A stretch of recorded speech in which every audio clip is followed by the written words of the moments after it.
जय हिंद। अर्चना competitive classes में आप लोग का स्वागत है।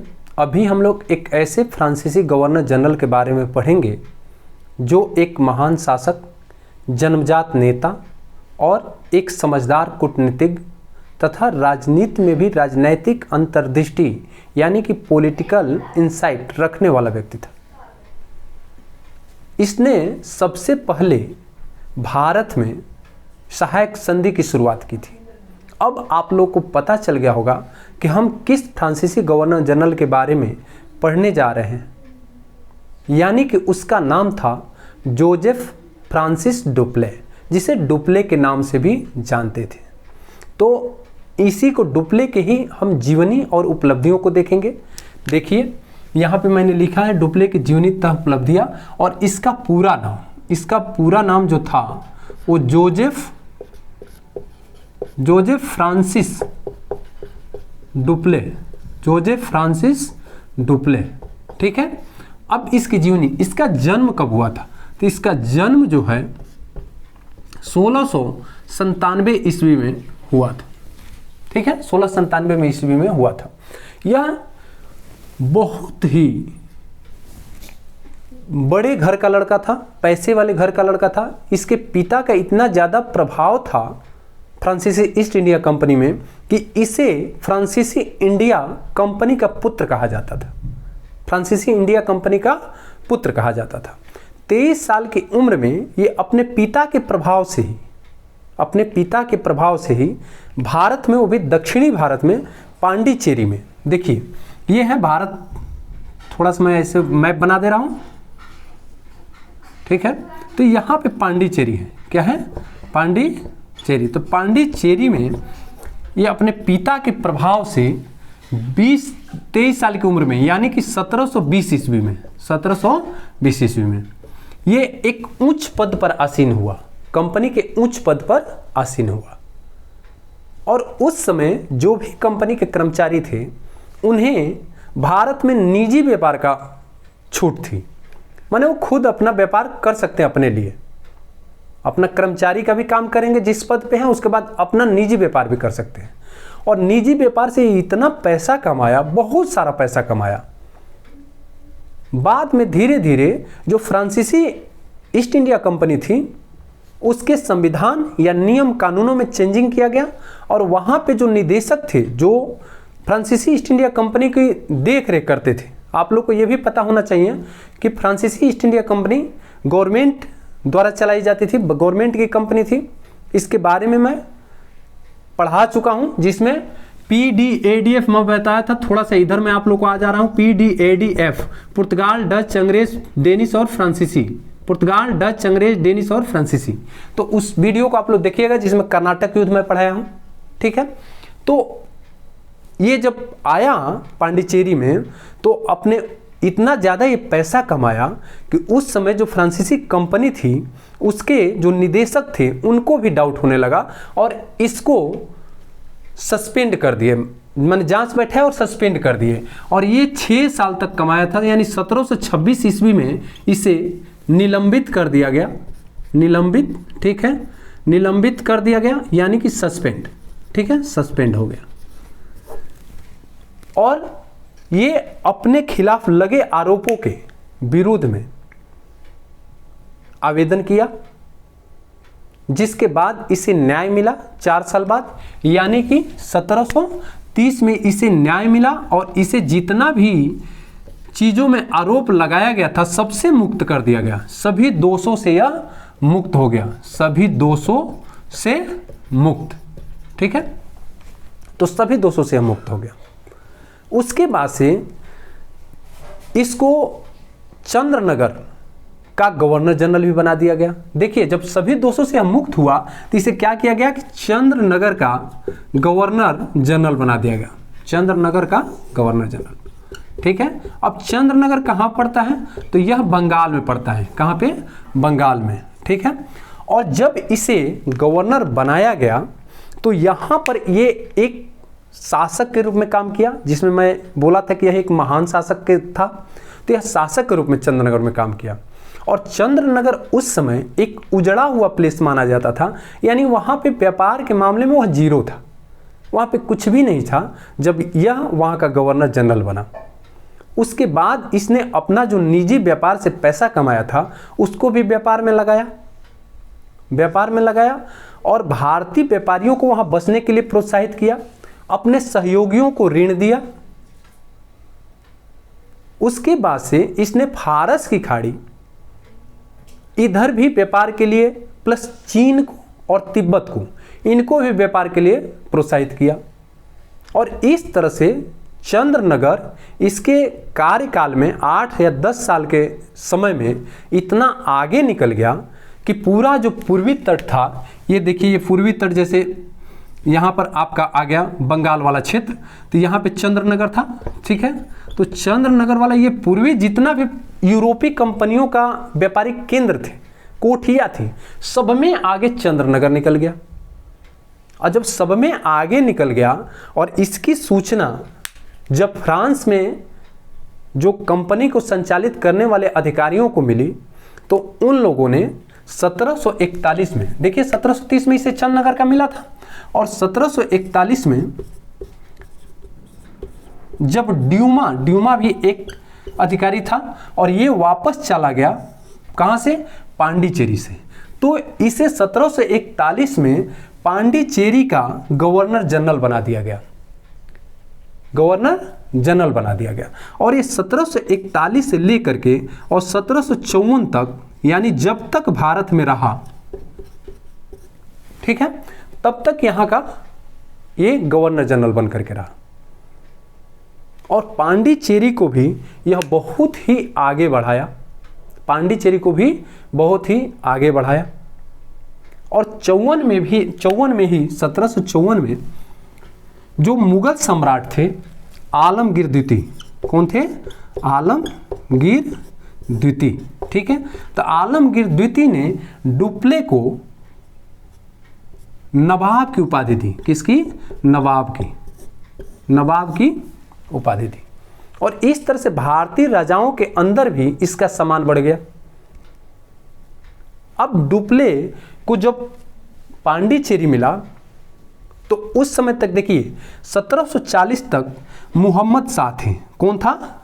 मुगल बादशाह मोहम्मद शाह। अब मोहम्मद शाह के लंबा 20 साल के करीब लगभग शासन किया था। उस दौरान जो मुगल प्रशासक था ये भी कमज़ोर होते गया, मुगल साम्राज्य सिमटते चला गया, यहाँ तक कि उत्तर पश्चिम से आने वाले जो अफगान थे, जिसमें नादिर शाह था, उसने दिल्ली तक पूरा ज़बरदस्त लूटपाट किया। एक युद्ध करनाल की लड़ी गई थी जिसमें पराजित हुए मुगल, और दिल्ली तक खूब लूटपाट हुआ। अब इधर जो मुगलों की प्रतिष्ठा मान सम्मान बचा हुआ था, अब वो भी समाप्त हो गया। और एक तरह से इनको भी पता चल गया, जो विदेशी कंपनियां थी, यूरोपीय कंपनियां थी, कि मुगलों का जो प्रभुत्व है यह भी समाप्त हो रहा है और इनके पास भी अब कोई ताकत नहीं है। और यह समय बहुत अच्छा है, माने यूरोपीय कंपनियों के लिए बहुत ही अच्छा समय था। उसके बाद से आप थोड़ा सा दक्षिण की तरफ आएंगे। अब पश्चिम से इधर से आया अफगानी, और आ करके नादिर शाह ने तहलका मचा दिया दिल्ली तक, ठीक है। और इधर पश्चिम में जो यूरोपीय कंपनियां थी, ये इधर से कोई भी कार्रवाई नहीं कर पाती थी, क्योंकि यहाँ पे मराठे बहुत ताकतवर थे। पूरब में बंगाल में उस समय अलवर्दी खां था, वो भी बहुत मजबूत था। अब इनके पास दक्षिण वाला भाग बचता था। कौन सा? दक्षिण वाला भाग। अब देखिए यहाँ पे मराठे ना इनको कई बार ये कोशिश की, ऐसा नहीं है। जब औरंगजेब का काल चल रहा था, 1707 में औरंगजेब की मृत्यु हुई थी, तो उस समय तक यूरोपीय कंपनियां भी कोशिश कर रही थी, यानी अंग्रेज भी कोशिश कर रहे थे, फ्रांसीसी भी कोशिश कर रहे थे, लेकिन इधर से मराठे और इधर से मुगल, जब तक नादिर शाह ने आक्रमण नहीं किया था दिल्ली तक या मुगलों पे, तब तक ये दोनों अंग्रेजी ईस्ट इंडिया कंपनी के कर्मचारियों को, या ईस्ट इंडिया कंपनी को कहा जाए, तो इनको एक मंदिर के घंटे की तरह से बजाते थे। इधर से मराठे जब इच्छा है तब इनको पीट के चले जाते थे, इधर से मुगल आते थे दक्षिण की तरफ तो इनको पीट के चले जाते थे। लेकिन नादिर शाह ने जो दिल्ली तक कब्जा किया, दिल्ली तक लूटपाट किया और कत्लेआम मचाया, उसके बाद से इनको पता चल गया, किसको? यूरोपीय कंपनियों को, जिसमें फ्रांसीसी भी थे, अंग्रेज भी थे। क्योंकि जो पुर्तगाल थे, डच थे, इसके बारे में मैं बता चुका हूं, उस वीडियो को भी आप लोग देख लीजिएगा। तो पुर्तगाल और डच को तो ये समाप्त कर चुके थे 17वीं सदी के अंत तक। आप देखेंगे तो उनका एक तरह से प्रभुत्व समाप्त हो चुका था। अब दो ही प्रतिद्वंदी बचे हुए थे, एक फ्रांसीसी और दूसरा अंग्रेज। अब यही हुआ, दक्षिण भारत का जो प्लेस था, इधर वाला भाग, यहां पर अब मुगलों का भी वो प्रभुत्व नहीं रहा। अब इधर से जो हैदराबाद था, हैदराबाद का निजाम, और कर्नाटक जो ये आपका कोरोमंडल तट के पीछे वाले क्षेत्र को कर्नाटक बोलते हैं। तो कर्नाटक, ये दो रियासतें एक तरह से थी, दो राजाओं का क्षेत्र था। और यहां पे उत्तराधिकारी का युद्ध चल रहा था, उत्तराधिकारी का युद्ध चल रहा था। यानी कि इस समय फ्रांसीसी गवर्नर डुप्ले था, 41 में आ गया था डुप्ले, और इसे खूब दक्षिण की तरफ अपने दिमाग का प्रयोग करने का मौका मिला। अभी प्रशासक के रूप में हम लोग देख चुके हैं कि महान प्रशासक के रूप में कार्य किया था चंद्रनगर में। अब इसके बाद से ये जो कूटनीतिज्ञ का प्रयोग किया, यहां पे देखिए क्या करता था ये, कि जो उत्तराधिकारी के युद्ध में दो भाई आपस में लड़ते थे राजगद्दी के लिए, उसमें ये बोला कि एक आदमी का साथ दिया जाए और साथ दे करके उसे जिताया जाए, अपनी सेना दे करके उसको उसके भाई के खिलाफ लड़ाया जाए, और जीतने के बाद उससे अपार धन लिया जाए, पैसा लिया जाए, क्षेत्र लिया जाए। और इस तरह से डुप्ले अपने दिमाग का खोल करके प्रयोग पांडिचेरी में किया। इसमें आप कर्नाटक के प्रथम और द्वितीय युद्ध जब हमारा वीडियो देखेंगे तो आपको क्लियर समझ में आ जाएगा, ठीक है। तो यहां पे यूज किया। अब इस चीज को अंग्रेज भी देख रहे थे, और वो भी देख रहे थे कि हमारा प्रतिद्वंदी फ्रांसीसी जो हैं आगे बढ़ रहे हैं। और उसी समय मैं रॉबर्ट क्लाइव के बारे में जो बताया हूं पिछली वाली वीडियो में, बंगाल के गवर्नर जो 1742 में 17 साल की उम्र में आया था, तो वो भी आ चुका था। 41 में पांडिचेरी आए थे, ये क्लर्क के रूप में भर्ती हुआ था ईस्ट इंडिया कंपनी में, और वो भी देख रहा था। और उसने भी कर्नाटक के द्वितीय युद्ध में अपने दिमाग का खुल करके प्रयोग किया और डुप्ले से ही अनुसरण लिया, डुप्ले से ही अनुसरण लिया, यानी उसी के विचारों का अनुसरण किया कि एक तरफ से मिल जाए, और उसकी सहायता, जब एक तरफ से फ्रांसीसी है तो एक शासक, एक जो प्रतिद्वंदी है उत्तराधिकारी अपना गद्दी के लिए लड़ रहा है, एक भाई की तरफ से हम हो जाए, तो एक तरफ से फ्रांसीसी और एक तरफ से अंग्रेज हो जाते थे। और इस तरह से इनकी आपस में युद्धें होती रही, और जिसमें कर्नाटक के प्रथम और द्वितीय युद्ध तक डुप्ले था। डुप्ले को 1754 में वापस बुला लिया गया, 1754 में वापस बुला लिया गया। यह कहा जाता है कि अगर डुप्ले होता तो शायद जो अंग्रेज भारत में शासन कर रहे थे उसके जगह पे फ्रांसीसी शासन किए होते। लेकिन दुर्भाग्य था, क्योंकि फ्रांसीसी ईस्ट इंडिया कंपनी का जो देख रेख कर रही थी, वहां की गवर्नमेंट कर रही थी, और गवर्नमेंट कोई चीज करती है तो खुल करके उतना समर्थन नहीं कर पा रही थी, क्योंकि अमेरिका में भी उपनिवेश चल रहा था। और इसीलिए पांडिचेरी में किलाबंदी नहीं करने दे रहे थे, लेकिन उनके खिलाफ डुप्ले ने पांडिचेरी का किलाबंदी किया,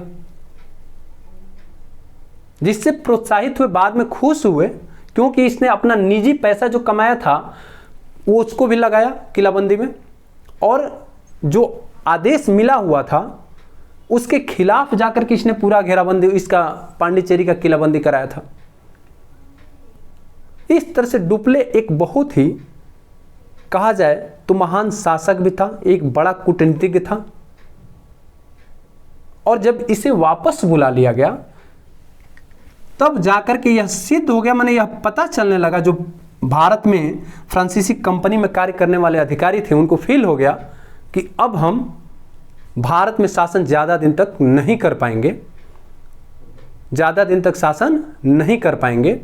और उसी में आप लोग देखेंगे कि जो बांडीवास का युद्ध हुआ, बांडीवास का युद्ध, देखिए इसको भी थोड़ा सा याद रखिएगा आप लोग। 1757 में प्लासी हुआ था, 1757 में प्लासी हुआ था। उसके बाद से 1700, फिर आपका 60 में कौन सी युद्ध हुई थी?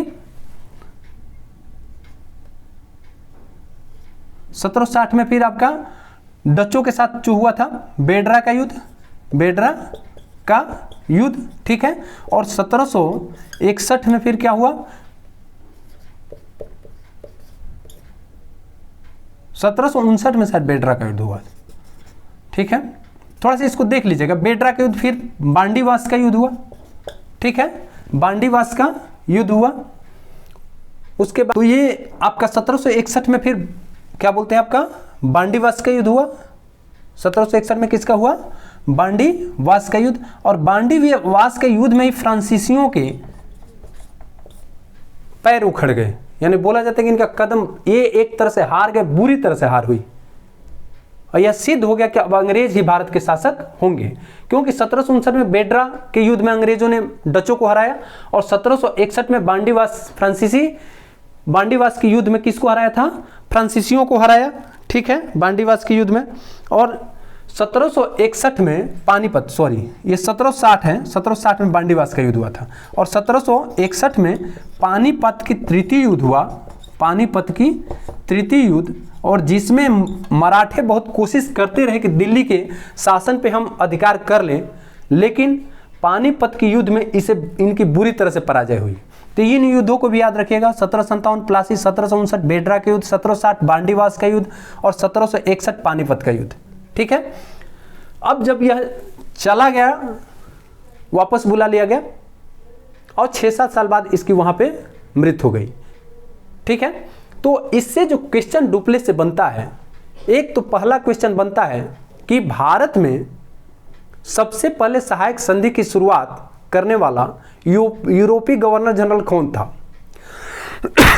यूरोपीय गवर्नर जनरल कौन था? या ये भी आ सकता है कि फ्रांसीसी गवर्नर जनरल कौन था जिसने भारत में सबसे पहले सहायक संधि की शुरुआत की थी।